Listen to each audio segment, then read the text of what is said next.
hartu dute beraien arazoari konponbidea bilatzeko asmoz. Horretarako sorginen edari ezagun bat hartu.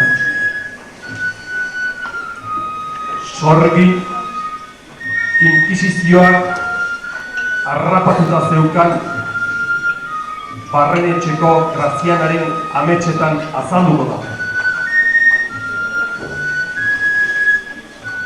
Deabrua inkisitorearen eskuaz giratuta ametsetan sartuko da.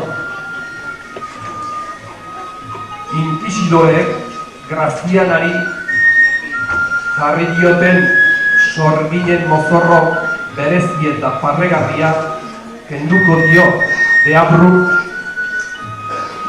txano eta jantzi beltza, sudur punta zorrotza, eta sorgini jarriko dira.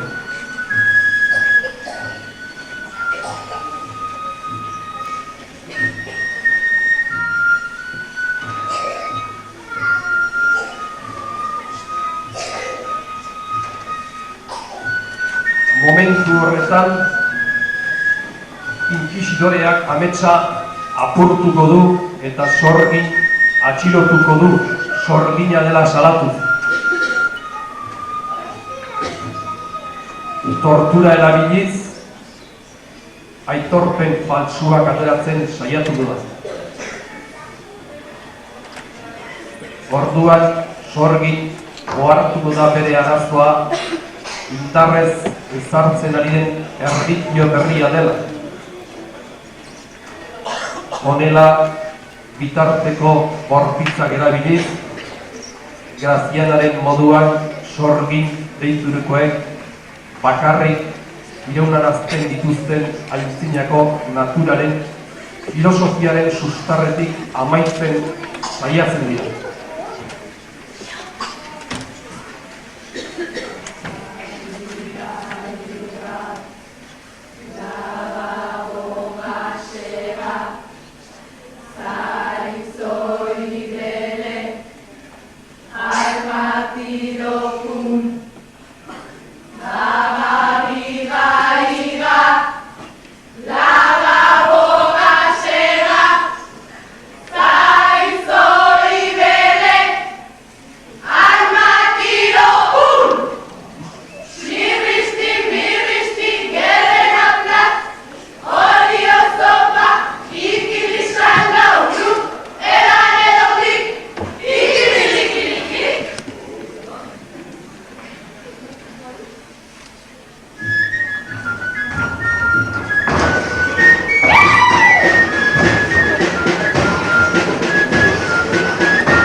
Ordez, ez duen tortuko eta inkisitoreak sutan garritzea ziortuko du.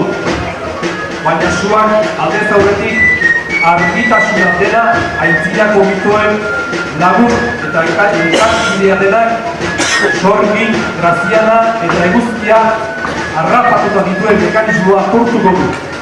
Hori da, Mari berek lurraztiko egoitzatik itzuli daitekeen momentua. Hauan, hazi berri bat duelarik Graziana hartuko du eta ereiten saiatuko da. Hasieran zegoen oreka mantendu gaiak, eguzki eta ilargiak beraien txandak errespetatzea bueltatzeko.